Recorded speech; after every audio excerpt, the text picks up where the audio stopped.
Amados e amadas, eu quero antes de tudo convidar você a abrir sua Bíblia comigo, no Evangelho de João, no capítulo de número 19. Nós leremos o trecho que vai do verso 1 até o verso de número 16, tá? E antes de nós lermos esse texto, eu quero pedir a você que você curva a sua cabeça neste momento. Já oramos por mim e agora eu quero orar por você, a fim de que o Senhor esteja alcançando seu coração, sua alma, seu entendimento, para que você compreenda, discirna a sua palavra e que você possa, pela palavra de Deus, como é próprio dela, receber a vida que é inerente a ela. Amém? Curve a sua cabeça, abre a sua Bíblia, deixe ela aberta aí, mas por enquanto curve a sua cabeça e coloque-se diante do Senhor. Senhor meu Deus e Pai, nós nos apresentamos diante de Ti neste momento porque nós precisamos continuamente ouvir a Tua palavra. E é o Senhor mesmo que dá a revelação da Tua palavra ao Teu povo. É o Senhor que permite que a Tua palavra pregada possa trazer aos Teus servos um entendimento que o homem natural não pode alcançar, que o homem natural não pode descrever, que o homem natural não pode articular. Esse entendimento vem do Teu Espírito para nós. Quando o Senhor abre-nos o entendimento, quando o Senhor nos revela Cristo, só o Senhor pode fazer isso. E nós te pedimos nessa noite, vem, ó Espírito Santo de Deus, sobre nós, para que nós ouçamos a Tua santa palavra e nos sintamos absortos diante da Tua grandiosa presença. Revela-nos Cristo Jesus, o nosso Salvador. É o que nós te pedimos. Amém. Amados e amadas, nós estamos numa série de sermões. Eu expliquei para vocês que essa série de sermões é por causa da data que nós chamamos Natal. O Natal tem se desvirtuado, o Natal tem tomado outras prioridades que não Cristo, que não o nosso Salvador. E é importante que nós como igreja resgatemos esta data, embora saibamos que Jesus não nasceu em dezembro. Essa data é uma data onde nós comemoramos o nascimento do nosso Senhor, e nós queremos lembrar que, na verdade, o Natal é sobre Ele, é sobre Cristo. Na verdade, não apenas o Natal, é tudo sobre Ele. E é por isso, e é esse o tema que nós temos desenvolvido esses dias. É tudo sobre Ele. O primeiro sermão, eu lhes falei que nós trataríamos dos 5 estados do nosso Senhor, embora não seja lá literalmente estado, mas tomemos assim, a fim de que nós possamos ter por pedagogia similar aqui o que seriam esses 5 estados. O primeiro estado é o estado da encarnação ou do nascimento. O segundo estado é o estado da sua morte. O terceiro estado é o estado da sua ressurreição. O quarto estado da sua ascensão. E o quinto estado, o estado da sua vinda. Por isso, no mês de dezembro, nós estamos meditando nestes 5 estados do nosso Senhor. O primeiro deles, o nascimento. Nós conversamos sobre isso, ou melhor, lhes ministrei o sermão sobre isso semana passada. Nós falamos sobre contemple o Salvador nascido da Virgem. E vimos, é claro que, sim, estes 5 estados são profundíssimos, queridos. Há muitos tesouros para nós escavarmos nos minérios destas montanhas. Mas, obviamente, tratando em apenas um sermão de cada um desses estados, eu acabo tendo de fazer alguns recortes, não é verdade? E por esses recortes mostrar para vocês algumas das riquezas do nosso Salvador. Por isso, semana passada, nós conversamos sobre isso. Contemple o Salvador nascido da Virgem. O Senhor Jesus, Ele vem com a intenção de fazer-se revelar, de mostrar Deus a nós, de um modo como nós nunca antes poderíamos ter visto. E no nascimento, semana passada, nós observamos especialmente esse aspecto de Cristo Jesus, o nascido da Virgem. O que isso nos trouxe de compreensão a respeito de Deus? Conversamos sobre isso. Se você tiver curiosidade de saber um pouco mais a respeito disso, caso você não tenha vindo, ou caso você não tenha participado aqui conosco, você pode depois buscar lá no nosso site, tá bom? E hoje, qual é o nosso assunto hoje? O nosso assunto hoje é sobre a crucificação do nosso Salvador. Por isso eu quero convocar vocês a contemplarem o Salvador crucificado. Certo, irmãos? Também este é um assunto de demasiada profundidade. Este é um assunto que, por mais que nós nos debrucemos por toda a nossa vida, nós continuaremos a nos deslumbrar nele. Eu continuo me deslumbrando, queridos. Voltando aos textos dos evangelhos que já li inumeráveis vezes, e todas as vezes que leio eu continuo me deslumbrando e achando riquezas inesgotáveis que outrora eu não havia visto. Por isso mesmo também preciso fazer um recorte aqui. Este seria um assunto bastante para nós passarmos um ano, 52 sermões ministrando nele. Mas para fazer esse recorte e para que nós nos detenhamos especialmente no que Deus quer revelar de si na crucificação, eu quero convidar você a abrir o Evangelho de João, no capítulo 19. Nós leremos dos versos 1 a 16. Abra sua Bíblia comigo. No Evangelho de João, nós leremos dos versos 1 a 16. E eu gostaria que você estivesse atento para contemplar, a partir desse texto, o Salvador crucificado. Ok? A palavra de Deus nos diz assim: Então Pilatos mandou açoitar ou flagelar Jesus. Os soldados teceram uma coroa de espinhos e a puseram na cabeça dele. Vestiram-no com uma capa de púrpura e, chegando-se a ele, diziam: Salve, Rei dos Judeus! E batiam-lhe no rosto. Mais uma vez, Pilatos disse aos judeus: Vejam, eu estou trazendo a vocês para que saibam que não acho nele motivo algum de acusação. Mas Jesus veio para fora usando uma coroa de espinhos e a capa de púrpura. Disse-lhes Pilatos: Eis o homem.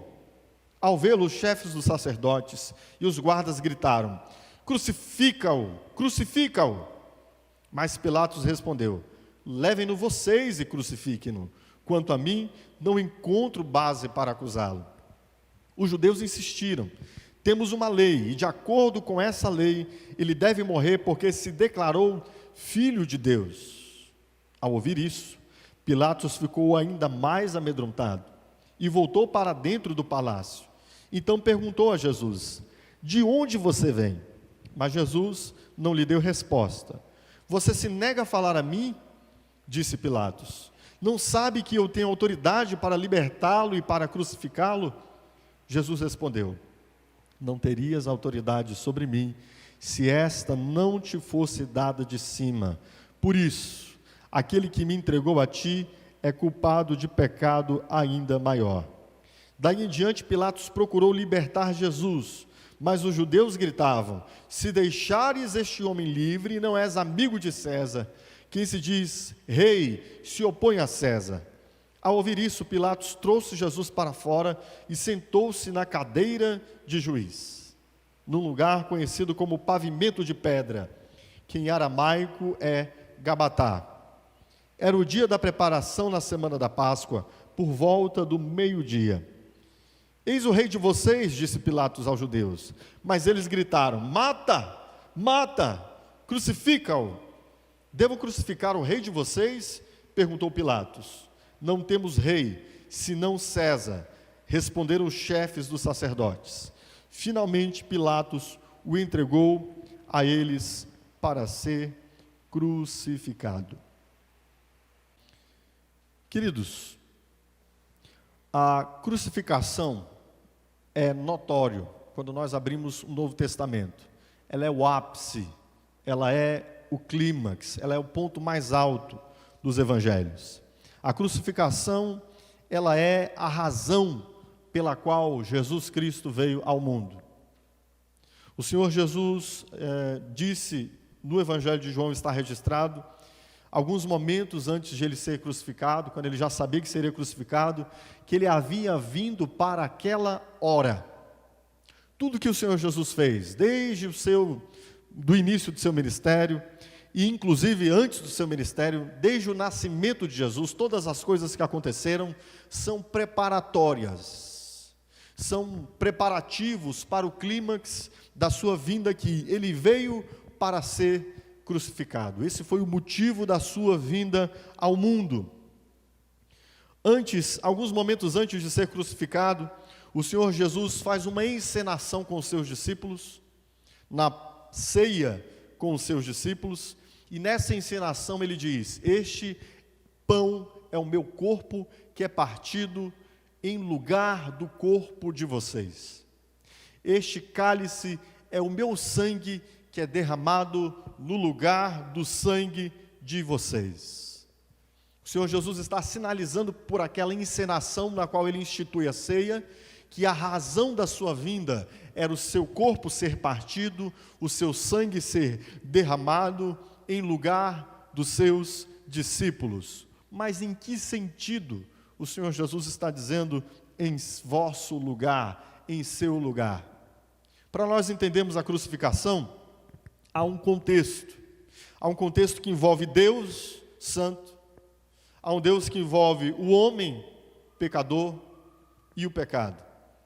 O pecado tem as suas consequências sobre a vida dos homens, e o pecado está intrínseco, ele é diretamente ligado à vida dos homens. Nós codificamos o pecado, nós passamos a chamar o pecado de crime, nós codificamos o pecado, ajustamos o pecado às nossas leis e o chamamos de crime.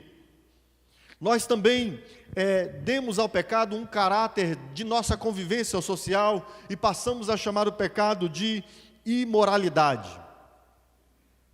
Também nós, nessa dinâmica da nossa existência humana, em alguns momentos nós desprezamos o pecado. E aquilo que uma hora fora criminalizado, nós o descriminalizamos. Como, por exemplo, o que antigamente era chamado de... Era tido por crime, o adultério, já não é mais. E nós não apenas descriminalizamos o pecado, mas nós desculpamos a perversidade do pecado, naturalizando ele. E nós temos feito isso. E dizemos, por exemplo, que o desenfreamento sexual é parte da nossa natureza metabólica, né? Nosso metabolismo pede isso. E nós justificamos. Quer nós desculpemos a perversidade do pecado, o naturalizando ou o descriminalizando, antes de estar na esfera das nossas relações sociais, ou antes de estar na esfera das nossas relações legais, o pecado é uma realidade que diz respeito não apenas a nossas relações sociais ou a nossas relações legais. O pecado diz respeito à justiça e à santidade de Deus. Antes de tudo, o pecado é contra Deus. Todo pecado, quer nós chamemos de crime, quer nós chamemos de imoralidade, ou quer mesmo nós tenhamos descriminalizado, ou quer mesmo nós o tenhamos julgado por coisa natural. Entende? Entende isso? Portanto, queridos, antes de nós entendermos a crucificação, é importante nós entendermos que o pecado é contra Deus. E há duas consequências imediatas contra o pecado. Consequências que o próprio Deus desencadeia contra o pecado. Essas duas consequências são maldição e condenação. Mas não se engane, não é maldição como nos filmes que você tem, que a gente assiste, né, das crianças de bruxas que fazem maldições, encantamentos, não. Na Escritura, maldição tem um outro aspecto, tem um outro significado. A maldição ou a bênção diz respeito à inclinação de Deus para conosco, de acordo com o nosso comportamento frente à sua lei, aos seus mandamentos, à sua palavra, à sua santidade. Deus é santo. A sua lei é perfeita. Quer seja a sua lei descrita na Escritura, quer seja a sua lei gravada no nosso entendimento, Deus é santo e a sua lei é perfeita. E a postura de Deus diante do homem que peca contra os seus mandamentos, que quebra a sua lei, a postura relacional de Deus com este homem, quer ele quebre os mandamentos, quer ele guarde os mandamentos, na Escritura é descrito como bênção ou como maldição. Não se engane, queridos, a gente ouve muita baboseira sobre bênção e maldição nos nossos dias. Leia a Escritura, o que a Bíblia fala sobre bênção e maldição? Capítulo 30 de Deuteronômio. A bênção Deixa eu descrever para você. É um estado de graça de Deus, de alegria de Deus, de felicidade de Deus, de boa vontade de Deus para com um homem que obedece os seus mandamentos. É Deus feliz com um filho obediente, um filho que gosta de responder-lhe, que gosta de atentar para os seus mandamentos, que quer ver-lhe bem, um filho que quer agradar-lhe. Isso é a bênção, é essa disposição maravilhosa de Deus, de nos dar, de nos agradar, de nos fazer bem, em consequência da nossa obediência. É o que diz o texto de Deuteronômio, capítulo de número 30. E o que é maldição, queridos? Maldição é a indisposição de Deus. Maldição está nessa esfera relacional, quando Deus está chateado, injuriado, desgostoso com um homem que lhe tem sido desobediente. Esta é a esfera relacional da consequência do pecado. Existe uma esfera relacional que nós podemos chamar de maldição. Além da maldição, há a condenação, é a esfera jurídica da consequência do pecado. Se por um lado existe uma esfera relacional, assim como quando um filho obedece ou desobedece um pai, o pai fica desgostoso ou alegre com o filho, é assim ou não é? Sim ou não, irmãos? Nós como pais, quando o filho nos obedece, nossa, que satisfação, dá vontade de dar um beijo, um prêmio, um presente, não dá vontade? Por outro lado, quando nossos filhos são persistentes na desobediência, como nós ficamos aborrecidos. Dá vontade de cortar a mesada, dá vontade de cortar privilégio, é isso mesmo. E às vezes dá vontade de mandar embora de casa.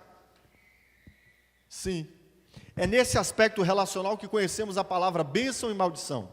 E a condenação está na esfera jurídica. Deus é justo e perfeito. A consequência do pecado, além da maldição, é a condenação, queridos. A condenação quando Deus, então, ergue-se no seu trono para julgar os homens, a fim de que sua justiça seja cumprida e os pecados dos homens recebam as consequências que merecem. Certo, queridos? Entendemos isso? Bom, assentadas essas bases, entendendo esse tripé, essa relação entre Deus, o pecador e o pecado, entendendo que há consequências do pecado, duas delas que eu quero tratar hoje, as mais importantes são a maldição e a condenação. Olhemos, contemplemos o Salvador crucificado. Esse texto aqui, eu fiz um recorte dele, parece que ele está meio, como eu diria, um recorte aos trancos, como diria Calvino, parece que alguém estava andando no cavalo e sem querer marcou um recorte aqui, né? Porque você tem uma história antes que eu não vou tratar dela aqui, vou tratar só desse pedaço. Mas por que eu vou tratar só desse pedaço? Porque tecnicamente a crucificação começa com um açoite. Então, na verdade, aqui, embora Pilatos não tenha ainda dado a sentença sobre Jesus, ele já inicia a punição da crucificação sobre Jesus. Deixa eu lhe explicar mais ou menos o que está acontecendo aqui. O nosso Senhor Jesus, como já havia predito, ele foi levado pelos soldados do templo, do sinédrio, dos judeus, para serem julgados em primeiro lugar pelos líderes religiosos. Tendo sido julgado, um julgamento muito irregular, ele foi levado a Pilatos, que era o governador romano, na verdade um procurador. Quando Roma tinha uma região que estava numa instabilidade muito grande, ela não permitia que ali houvesse governadores, e sim procuradores, que eram figuras com maior autoridade do que os governadores. Ali estava então Pôncio Pilatos, ele era o responsável por fazer juízo no estado da Palestina, ou naquela região ali da Judéia. E como os líderes haviam decretado matar Jesus, eles tiveram de levar Jesus a Pilatos. Eles estavam desde o início da manhã tentando fazer com que Pilatos condenasse Jesus à crucificação. E Pilatos estava desde o início da manhã tentando livrar-se de condenar Jesus. Muito provavelmente, porque ele sabia, sim, da vaidade dos líderes e de que aqueles líderes, eles tinham inveja de Jesus, e também porque a sua esposa, está registrado no Evangelho de Mateus, havia tido um sonho. Quando Jesus fora levado para Pilatos, a esposa de Pilatos disse a ele: olha, não faça nada a esse justo, porque eu tive um sonho com ele. Pilatos estava atemorizado diante deste quadro. Ele estava com medo de condenar Jesus. E ele já vinha há muito tentando fazer de um modo ou de outro com que Jesus não fosse condenado. Ao ponto de, inclusive, ele enviar Jesus. Ele sabia que Herodes estava ali em Jerusalém naqueles dias. Herodes era quem reinava sobre a Galileia, a região mais acima. Ele governava ali sobre a região mais abaixo da Judeia. Mas Herodes havia descido a Galileia por conta das festas. E quando ele entendeu que Jesus era galileu, ele disse: envia a Herodes, que Herodes o julgue. Herodes não quis julgar Jesus, e então ele é trazido de volta. E eu faço esse recorte a partir do verso 19, exatamente porque, embora mesmo sem ter condenado Jesus ainda, Herodes já começa a fazer com que Jesus sofresse o suplício da crucificação, porque o sofrimento da crucificação começava com os açoites. No verso 1 é dito, aqui no capítulo 19, então Pilatos mandou açoitar Jesus. Essa palavra aqui que nós encontramos, açoitar, este verbo teria sido melhor traduzido por flagelar. E o que vem a ser flagelar? O que é o flagelo romano, queridos? A crucificação, ela compreendia também o flagelo. O flagelo era um sofrimento ao qual o crucificado, o condenado à crucificação, ele tinha de passar antes de ser pendurado num madeiro. E Pilatos, ele ainda não havia condenado Jesus e por isso não merecia Jesus ser indicado ou condenado ao flagelo antes da condenação jurídica. Mas ele ali, tentando fazer o meio de campo, tentando fazer alguns ajustes, ele pensou: bem, se eu fizer esse camarada sofrer o bastante, talvez eles aliviem e não queiram vê-lo morto. Portanto, eu vou antecipar o flagelo, vou fazer com que ele seja flagelado, e depois de ele ser flagelado, mostro ele aos líderes, quem sabe assim eles não cedem à ideia de que Jesus seja crucificado. Ele queria dar uma lição em Jesus, e queria mostrar para os líderes que ele não estava fazendo vista grossa diante daquela situação, embora não houvesse, como ele já havia declarado, motivos para Jesus ser crucificado. Mas ele já antecipa o juízo contra Jesus e manda flagelar Jesus. E deixa eu te explicar o que é o flagelo. O flagelo consistia em pegar um condenado, atá-lo a um cepo, um pedaço de madeira ou um pequeno pilar, da altura mais ou menos da metade de um corpo de um homem. Ali você prendia as duas mãos de um indivíduo, ele ficava de joelhos diante desse cepo, com as duas mãos presas, atadas, curvado. E nessa posição em que ele se encontrava, 1 ou 2 soldados romanos começavam a desferir-lhe golpes nas costas, nas pernas, em toda a extensão do seu corpo que estava ali exposta. Os golpes eram feitos geralmente com azorragues. Azorragues eram chicotes romanos que detinham nas pontas ou pedaços de ossos de carneiros ou pedaços de metal. Ou seja, a cada chicotada do azorrague, você cortava a carne do indivíduo que estava sujeito àquele flagelo. Era muito comum, algumas vezes, o indivíduo morrer durante o flagelo, a depender da intensidade com que se flagelava. A isso Jesus foi submetido. Isso já fazia parte da sua crucificação. Ele foi condenado ao flagelo. Os homens certamente lhe desferiram muitos golpes. Era comum que a carne do indivíduo ficasse em retalhos no seu corpo, que a pele de suas costas ficasse completamente desfigurada.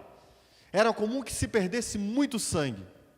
E pelo modo breve com que Jesus morreu, certamente ele perdeu muito sangue.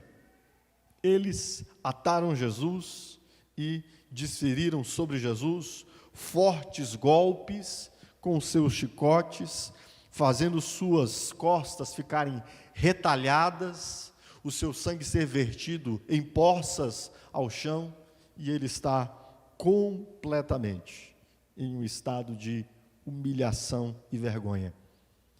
Não bastasse aquilo, para cumprir a zombaria que ainda queriam complementar, os soldados entreteceram uma coroa de espinhos e forçaram essa coroa de espinhos sobre o crânio de Jesus, fazendo penetrar compridos espinhos retorcidos na cabeça do Senhor. Certamente o seu rosto se fez uma máscara de sangue. E eles zombaram do Senhor, bateram no seu rosto, colocaram nele uma capa carmesim, uma capa vermelha, porque a acusação dos mestres, dos fariseus e dos saduceus do templo, era que Jesus estava se fazendo rei. Então os soldados disseram: já que você é rei, coloquemos uma coroa, mas uma coroa de espinhos. Deixaram ele com as costas todas sangrando e puseram sobre as costas sangrando uma capa vermelha e bateram no seu rosto, muitas vezes.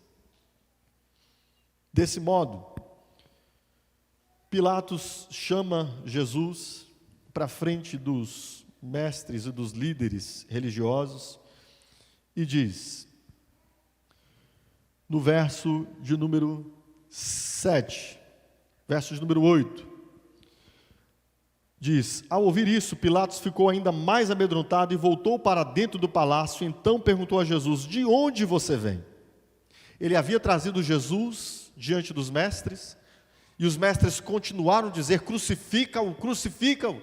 Isso não basta, nós não queremos apenas vê-lo sofrer, nós queremos ver ele morto, arrancado do meio de nós. E aí, quando Pilatos retruca: mas por que vocês querem fazer isso? Eles dizem: porque ele se fez filho de Deus. Pilatos fica mais assustado ainda, porque ele havia ouvido o sonho de sua esposa, ele já houvera antes conversado com Jesus, e agora então ele fica mais assustado ainda. E ele vem e pergunta a Jesus: de onde você vem? Ele não estava perguntando aqui sobre a origem humana de Jesus, porque ele sabia, Jesus era galileu, tanto que ele havia enviado Jesus a Herodes Antipas, para que Jesus fosse julgado por Herodes. O que ele está questionando é: você é realmente filho de Deus? Você é realmente este que dizem que você é? Filho de alguma divindade? Será que eu estou indo contra Deus? Mas o Senhor Jesus diz a ele. O Senhor Jesus no primeiro momento fica calado, depois ele insiste dizendo: por que você fica calado diante de mim? Você não sabe que eu tenho autoridade? E Jesus replica: você só tem essa autoridade porque do alto te foi dada. Ou seja, em alguma medida o Senhor Jesus está dizendo: sim, eu sou o Filho de Deus, mas isso não está acontecendo de forma contrária à vontade do próprio Deus. Mas Pilatos se acovarda, Pilatos teme, Pilatos fica amedrontado. E no verso 13, o texto bíblico nos mostra que ele não sabe o que fazer, mas ele precisa acabar com aquela situação. Ele quase está vendo uma revolta vindo contra si mesmo. Ele já não está conseguindo deter aquele quadro todo, e ele se assenta, diz o verso 13, onde? Na cadeira de juiz. Na cadeira de juiz, Pilatos é o Império Romano. E olha que tudo que nós conhecemos de direito hoje deriva da sabedoria do Império Romano. O direito foi aperfeiçoado, o direito foi desenvolvido, as suas teorias, a sua prática, ela teve a sua evolução, seu aperfeiçoamento, suas bases estabelecidas no Império Romano. O Império Romano é sim um império de juízes. O maior dos juízes é o próprio imperador. E a lei no Império Romano é uma das questões mais importantes que há para a estrutura daquela civilização. E quando Pilatos se assenta no trono como juiz, ele é o próprio Império Romano. Naquele momento, Pilatos, no verso 14, dirige-se à multidão e diz: eis o rei de vocês. Mas eles gritaram, diz o verso 15: mata-o, crucifica-o.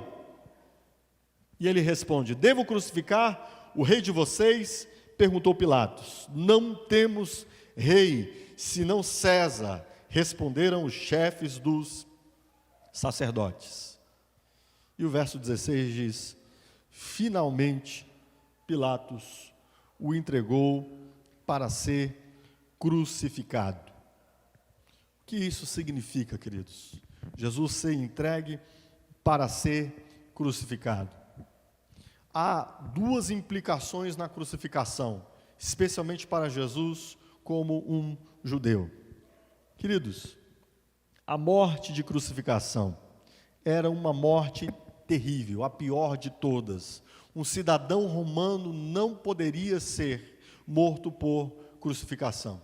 Existiam outros modos de morte. Geralmente no Império Romano, alguém condenado à morte era condenado à morte por decapitação. Uma morte rápida, branda, silenciosa. A morte dentro da cultura judaica, quando havia uma condenação por morte, geralmente o morto ele era condenado à morte por apedrejamento. Embora uma morte terrível, não era considerada uma morte de maldição. Mas a morte de crucificação, o ser pendurado no madeiro, além do flagelo, da dor, do sofrimento que estão impressos nesse tipo de morte, este era um tipo de morte que categorizava alguém maldito. Era maldito. A morte de crucificação era maldita, e aquele que era crucificado era considerado maldito. O texto de Deuteronômio, capítulo 21, versos 22 a 23, diz-nos assim: quando também em alguém houver pecado digno do juízo de morte, e haja de morrer, e o pendurares no madeiro, e o seu cadáver não permanecerá lá no madeiro, mas certamente o enterrarás no mesmo dia, porquanto o pendurado é maldito de Deus. Assim não contaminarás a sua terra, que o Senhor teu Deus te dá por herança. O judeu que estava levando Jesus à crucificação sabia que uma das mensagens públicas que estava sendo declarada era de que Jesus era maldito. Jesus se torna maldito ao ser levantado no madeiro, queridos. Ele assume sobre si a maldição. O crucificado está debaixo de maldição.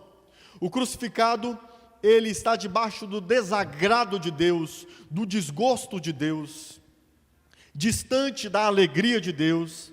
Era esta a situação de Jesus debaixo da maldição. Jesus foi contado entre os malditos, entre aqueles a quem Deus quer derramar sobre ele o seu desfazimento, a sua ira. Esta era a situação de Jesus. Mas como isso veio a acontecer? Se o próprio Deus havia dito de Jesus: tu és o meu filho amado, em quem me comprazo. Como pode acontecer algo assim a Jesus? Como pode Jesus ser contado entre os malditos? Como pode Jesus ser alguém contra quem o próprio Deus voltou o seu rosto contra? Deus sentiu desgosto, desprazer, desonra em Jesus. Isso só pode acontecer por causa de uma preposição que o Senhor Jesus declara com os seus discípulos na noite em que estava para ser crucificado. Ele disse: o meu corpo que é partido no lugar do corpo de vocês. O meu sangue que é derramado no lugar do sangue de vocês. A maldição que eu assumo no lugar da maldição de vocês. O desagrado de Deus que era contra nós na crucificação, ele é completamente derramado em Jesus. Não é à toa, queridos, que nós vemos na crucificação o nosso Salvador clamando e gritando: Deus meu, porque tu me desamparaste, porque não tenho encontro com a tua graça, porque não ouço mais a tua voz, porque a tua presença não é mais comigo, porque eu clamo e o Senhor não me responde, porque eu estou soterrado sobre uma multidão de pecados que separam-me de ti. de pecados? Sim, de muitos, de todos os pecadores que serão salvos. Os pecados de todos os pecadores que serão salvos estão soterrando Jesus e fazendo com que sobre ele recaia a maldição destes pecadores, a maldição que desagrava a glória de Deus, a maldição que era sobre nós. Jesus é maldito na cruz do Calvário. Ele não poderia ter morrido de outro modo. Ele não poderia ter morrido apedrejado, ele não poderia ter morrido decapitado, porque era para ficar gravada na morte de Jesus, que ele recebeu sobre si a condição de maldito. E a Escritura já havia dito que aquele que fosse pendurado no madeiro seria maldito. Além de ser maldito, Jesus foi condenado. A maldição tem esse aspecto relacional. A condenação tem esse aspecto jurídico. Quando Jesus é condenado à crucificação, existe um peso da lei sobre Jesus, um peso da lei de Deus, um peso dos mandamentos de Deus contra Jesus, um peso de Deus juiz, levantando-se em sua própria corte e autenticando a condenação de Jesus. A sentença que recaiu sobre Jesus de Pilatos era injusta, porque Pilatos não encontra motivo jurídico para isso, mas diante do tribunal de Deus, que foi no tribunal de Deus que Cristo fora condenado, há muitas e justas provas e robustas acusações contra Jesus. Não pelo que ele fez, mas pelo que fizeram todos os transgressores pelos quais ele está morrendo.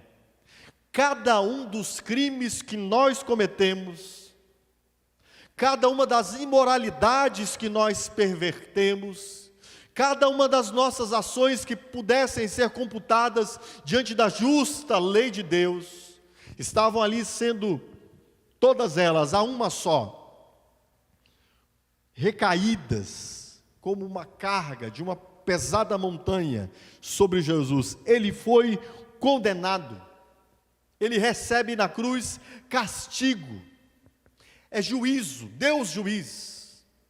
A Escritura, amados, nos revela um Deus que é santo, um Deus que é justo, um Deus que é juiz e que nunca poderia deixar os pecados dos ímpios sem justa condenação.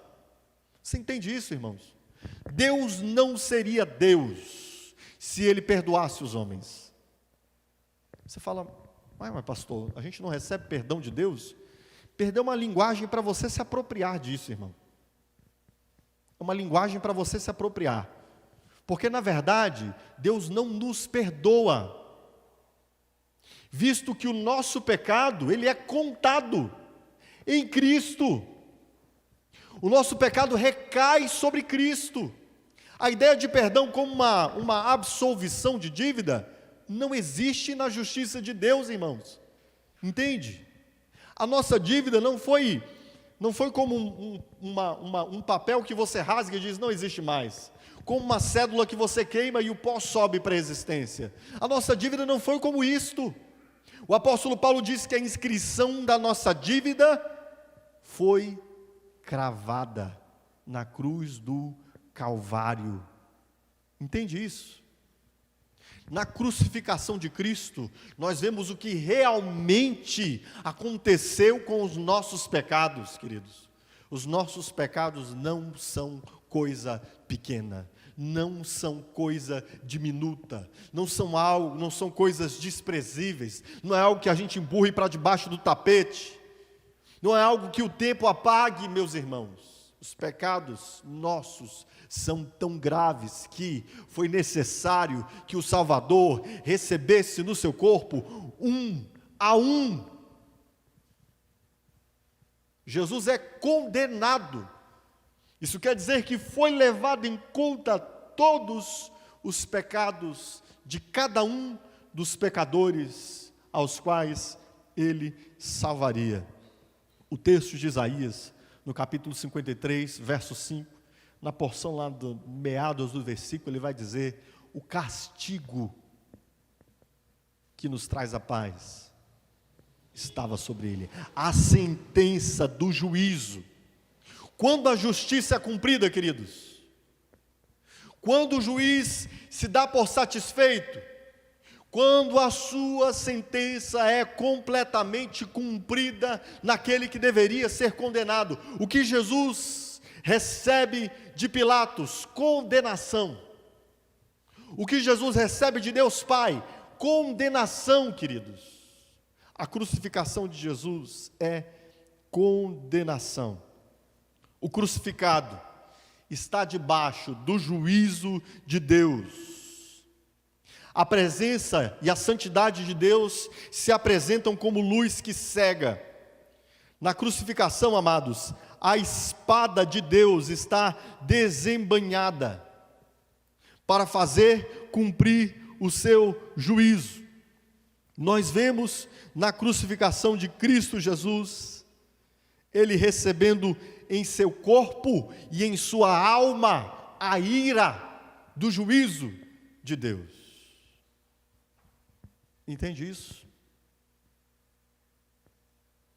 Contemple o Salvador crucificado. Na crucificação ele se faz maldito. Deus lhe volta as costas. Porque toda a insatisfação, da insubordinação, do desprazer de um filho rebelde estão sobre ele. Na crucificação, Deus lhe volta as costas. Porque no descumprimento da lei, Deus acha desprazer em nós. E ele recebe todo esse desprazer. E ele se faz maldito. O Deus Filho, que na eternidade esteve com o Pai, que sempre viveu no Pai, cuja alegria é o Pai, cujo prazer é o Pai, o Pai se volta contra ele, por causa da maldição que ele recebe, que seria nossa. Na crucificação do Filho, contemple Jesus Cristo, o Salvador crucificado. Ele é condenado, queridos. A justiça de Deus reclama cada um dos pecados dos homens para fazer juízo nele. Ali, ele está chamando para si cada uma das sentenças que seria dada sobre cada um daqueles que estariam diante de Deus e responderiam pelos seus próprios pecados no seu corpo, na sua carne, pela eternidade. Mas ele ajunta uma a uma essas sentenças, as empilha e diz: recaia sobre mim essas sentenças de condenação, e ele recebe todas elas a uma. É isso que acontece na crucificação. Jesus Cristo é maldito. Jesus Cristo é condenado. Para que nós já entendemos uma parte da crucificação, que foi o flagelo romano que ele sofreu. Isso fazia parte da crucificação. Mas depois que Pilatos diz: então crucifiquem-no, é decorrido o processo final da crucificação. E o que era o processo final da crucificação, queridos? O condenado pegava nas suas costas o que era chamado de patíbulo. As cruzes ou tinham formato de T, ou formato de X, ou formato de I. Naquele tempo de Jesus era mais comum que fosse em formato de T. A trave que via na horizontal era chamada de patíbulo. O crucificado então tinha de tomar essa trave horizontal, desde o lugar onde ele havia sido condenado até o lugar de sua própria crucificação. É isso que o Senhor Jesus faz. Ele pega esse pedaço dessa trave de madeira, que provavelmente lhe fora amarrada nos ombros, algo que pesava em torno de 35 a 55 quilos, e ele, flagelado, tendo sangrado, perdido vida, ele leva essa trave até o lugar da sua crucificação. Ali, ele passa pelo que nós chamamos de transfixia. Quer dizer, nós comumente não chamamos assim, né?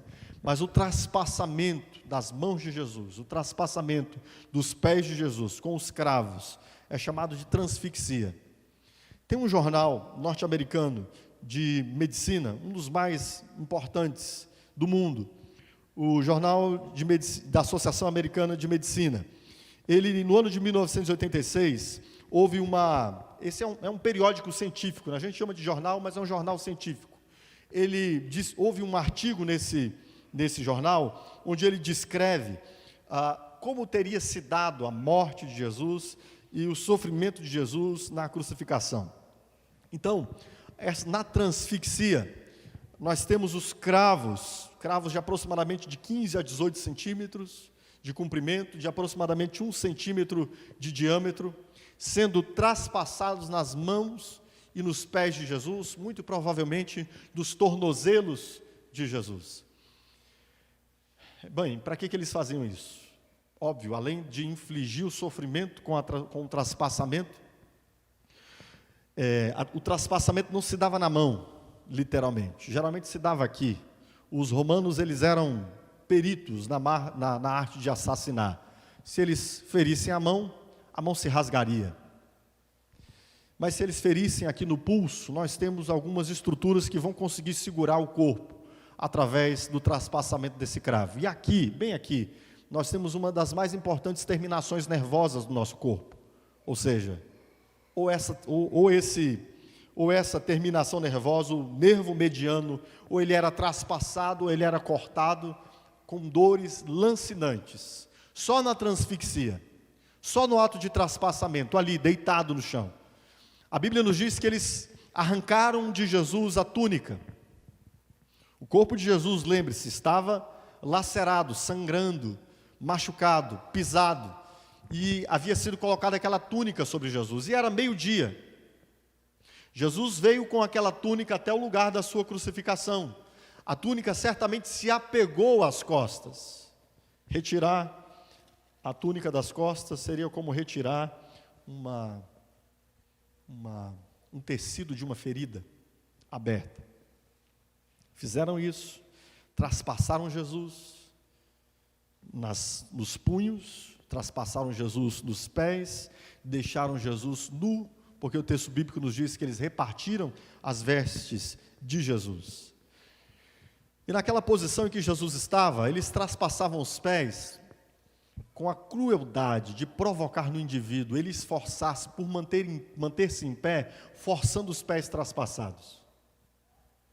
Naquela posição em que Jesus estava, o corpo, assim é redigido naquele artigo que fiz menção para vocês, o peso do corpo puxa para baixo os braços estendidos e os ombros tendem a fixar os músculos das costas no estado de inalação. O peso do corpo de Jesus puxa para baixo Jesus, os braços se estendem, forçando a tensão dos nervos. E naquele estado, os músculos das costas impedem Jesus de expirar, de botar para fora o oxigênio. Ou melhor, o oxigênio não, né? O carbono. Naquela situação, Jesus estava então morrendo também por asfixia. O gás carbônico aumentando no seu corpo, muitas câimbras, fadiga muscular, dificuldade em respirar, e por ter perdido muito sangue, além de ele estar em dificuldade de respirar, por ter perdido muito sangue, ele tem dificuldade de respirar por esse seu corpo que pesa para baixo e o força para ele estar numa condição de não soltar o gás carbônico. E todas as vezes que Jesus precisou falar alguma coisa, nós temos 7 frases de Jesus na crucificação.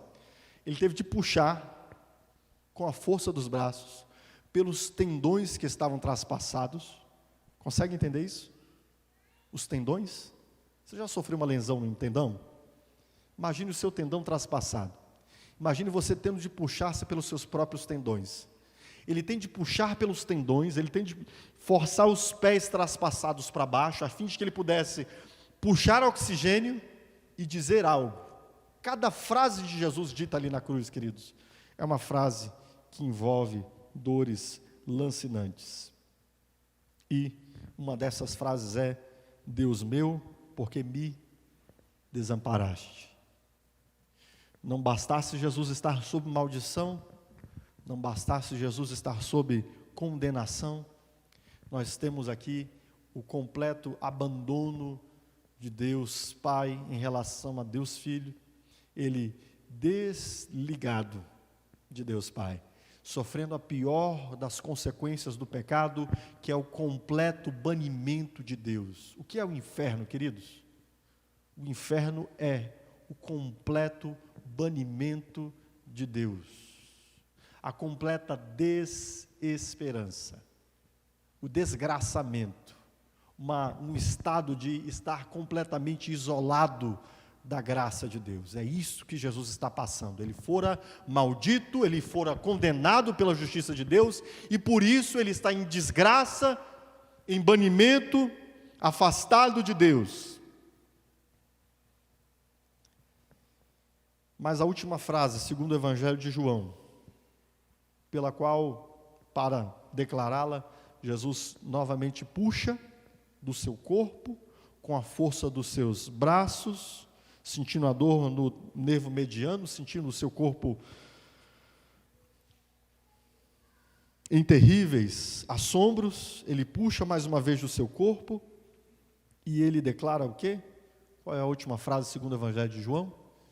Está consumado. E a Bíblia diz de um modo muito belo que ele curvou a cabeça e ele entregou o seu espírito. O que está acontecendo aqui, queridos?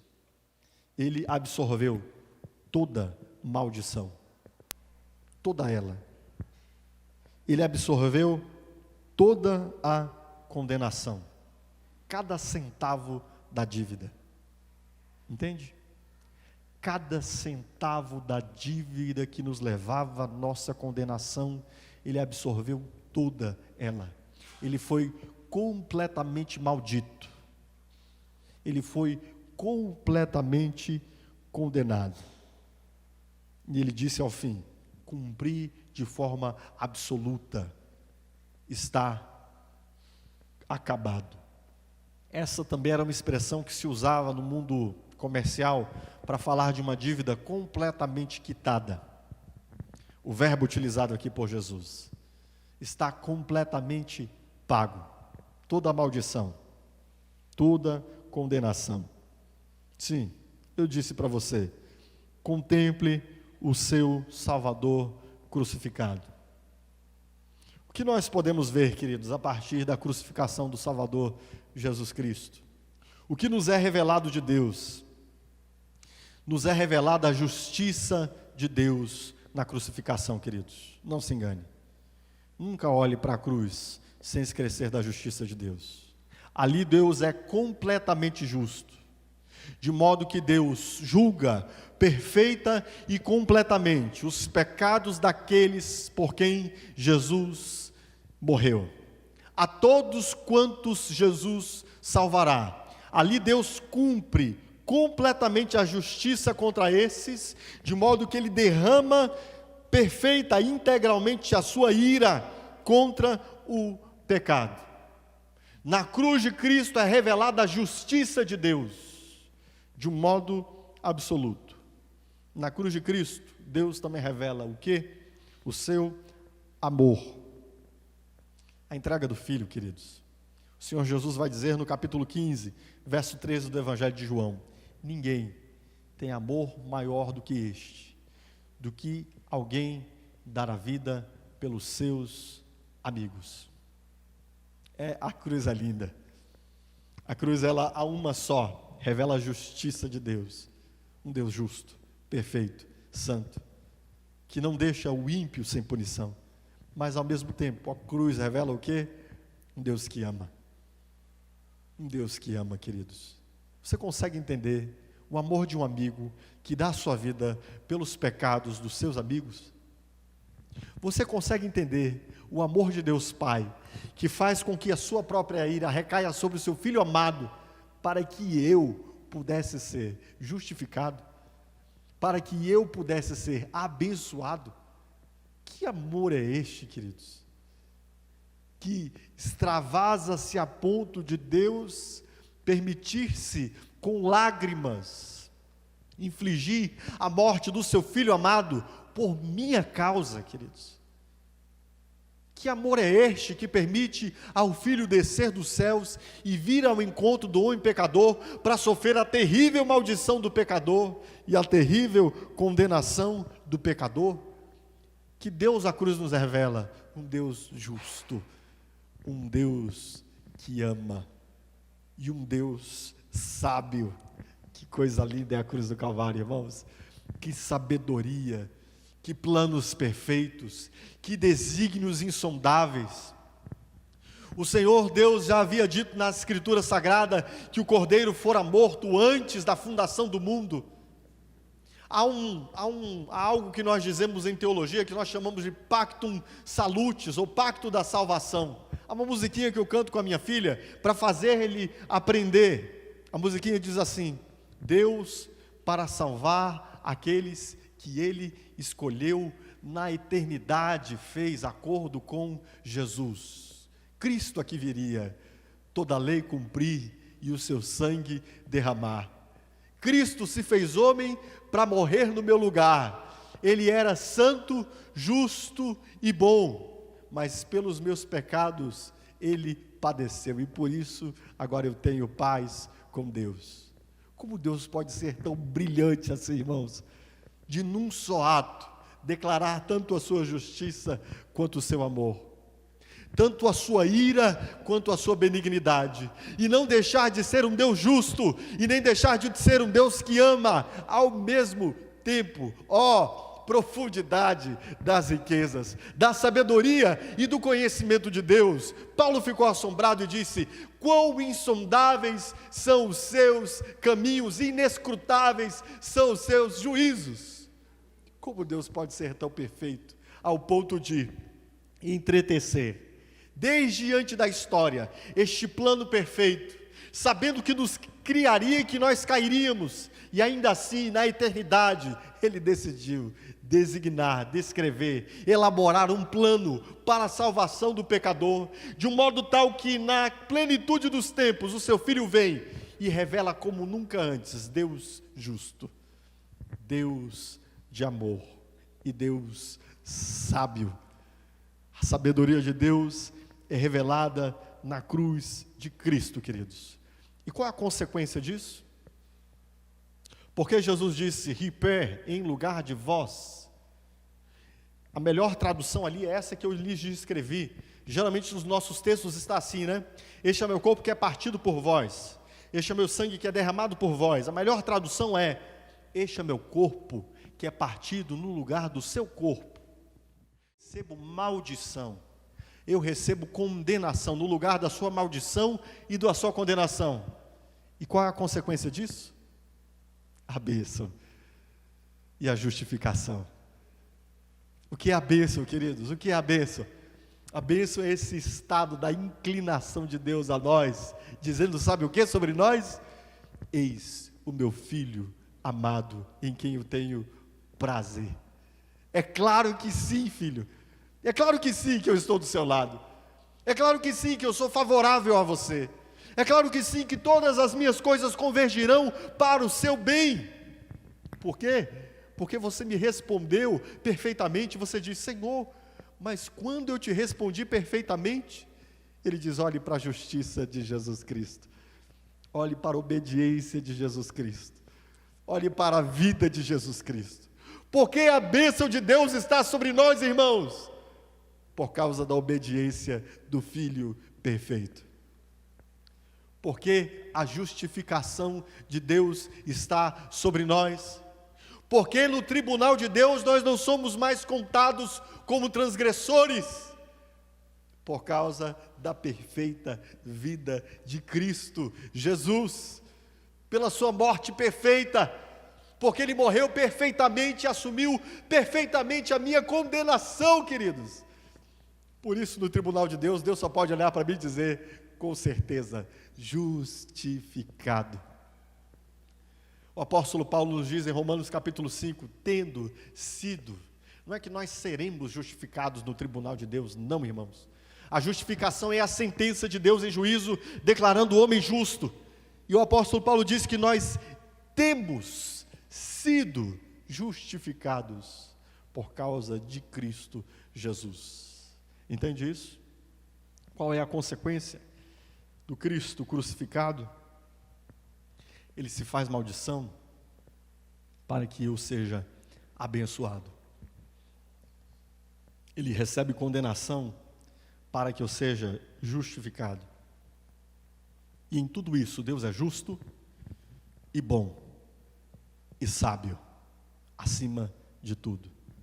Portanto, queridos, contemple o seu Salvador crucificado. E ao contemplar o Salvador crucificado, a primeira coisa que precisa nos vir à mente é que, sim, Deus é santo, sim, Deus é justo, e por isso, os pecados não são coisa diminuta.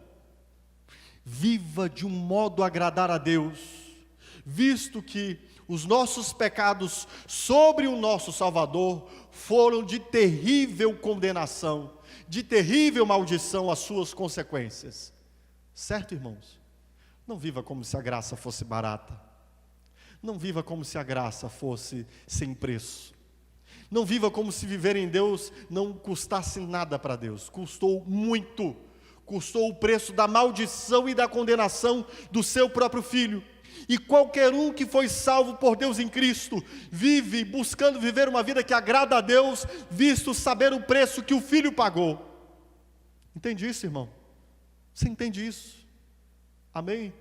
Contemplando a Cristo crucificado, não julgue que a graça é barata.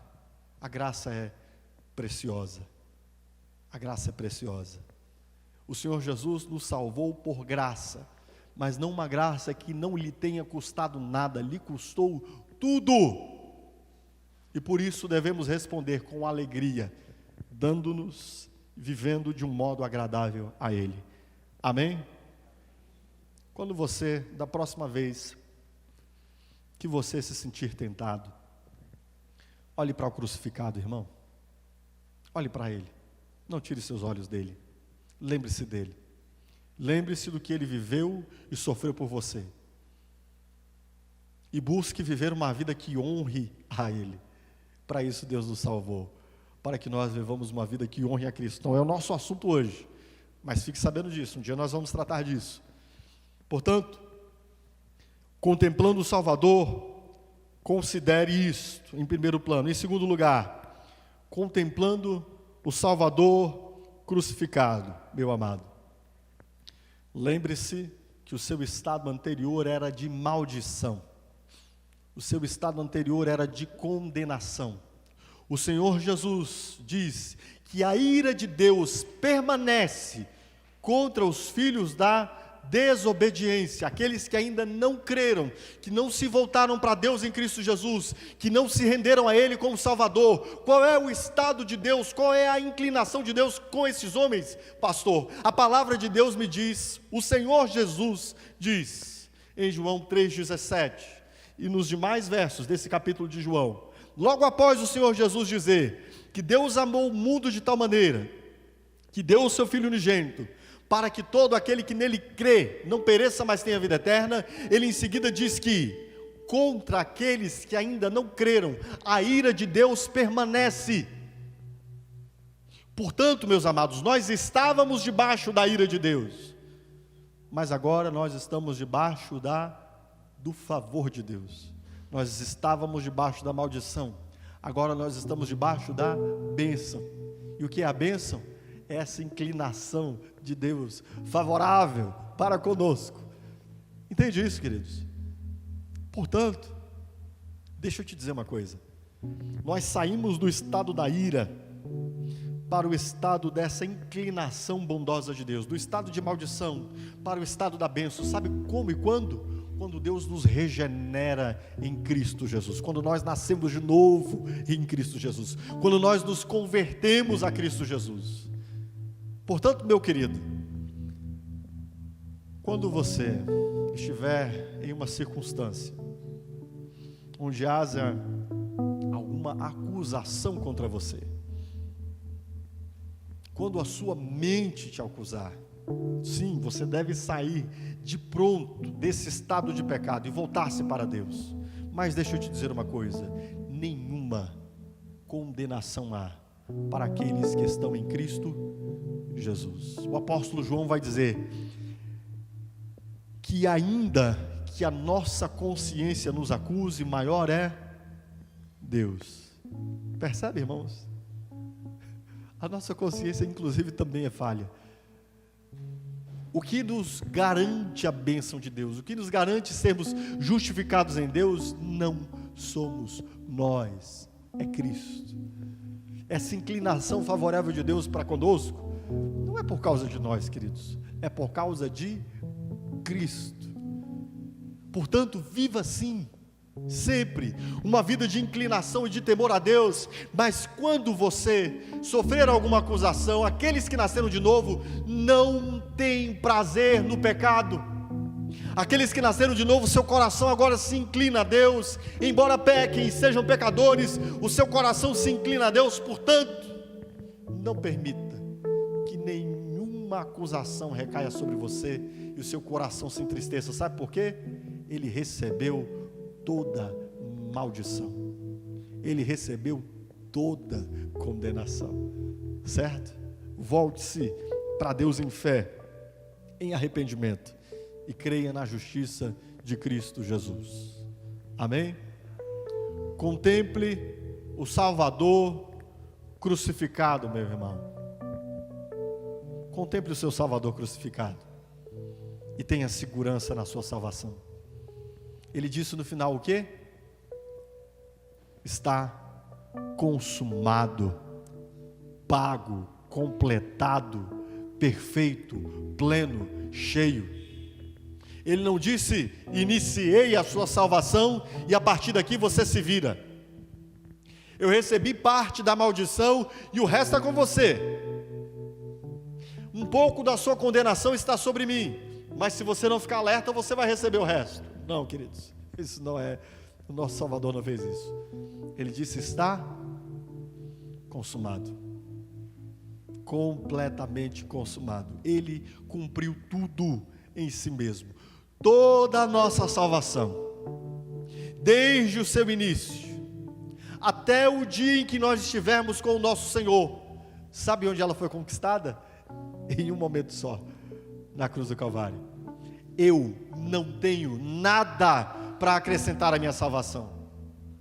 Toda obediência decorrente do fato de Jesus ter me chamado a si, não acrescenta nada à minha salvação.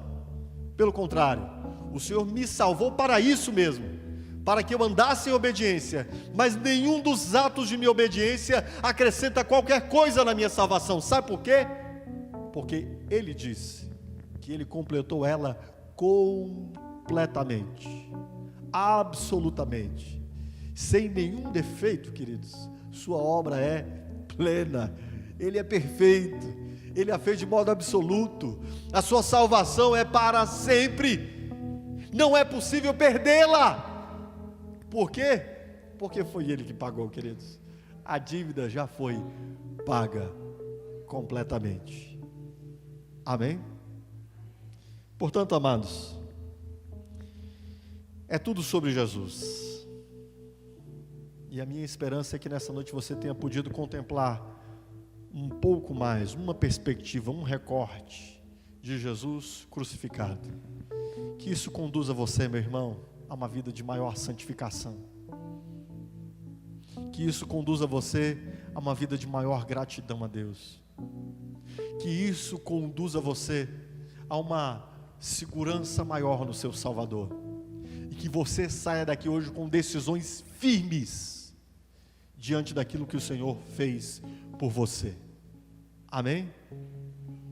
Hoje é dia de nós nos reposicionarmos diante do nosso Salvador, olharmos para o que Ele fez por nós e respondermos a Ele, para o louvor da sua glória. Coloque-se em pé, amado.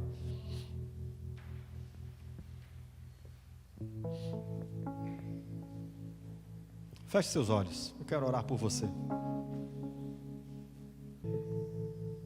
Senhor Deus, eu peço ao Senhor sobre nós, em nome de Jesus, permita que nós continuemos com Cristo Jesus crucificado diante dos nossos olhos, olhando para a maldição e a condenação que Ele recebeu, e reconhecendo o tão grande e terrível livramento que nós tivemos em sua morte e sua ressurreição. Permita, Senhor, que isso nos traga robusta alegria, pelo fato de nós sermos objeto do seu amor e do seu cuidado. Permita que isso nos traga viva confiança, por sabermos que Ele cumpriu plenamente tudo o que Ele havia destinado a fazer em nosso lugar, que o seu corpo foi entregue no lugar do meu corpo, o seu sangue foi derramado no lugar do meu sangue. Que isso me traga viva confiança, Senhor, das poderosas consequências da cruz de Cristo sobre nós. Também, Senhor, eu te peço que isso nos traga temor, para que nós vivamos uma vida santa, justa e agradável a Ti, em resposta ao que o Senhor fez por nós, pelo poder do Teu Espírito que habita em nós, segundo a Tua graça que é operosa em nós, a fim de que nós tenhamos prazer em alegrar Teu coração com a vida que Tu mesmo nos deste, Pai. Permita aos Teus servos irem em paz nessa noite, se alegrando pelo Cristo crucificado, a que eles contemplam, e que nós continuemos contemplando o nosso Salvador em todos os dias da nossa vida. É o que nós te pedimos, em nome de Jesus. Amém, queridos? Aplauda ao seu Salvador. Amém.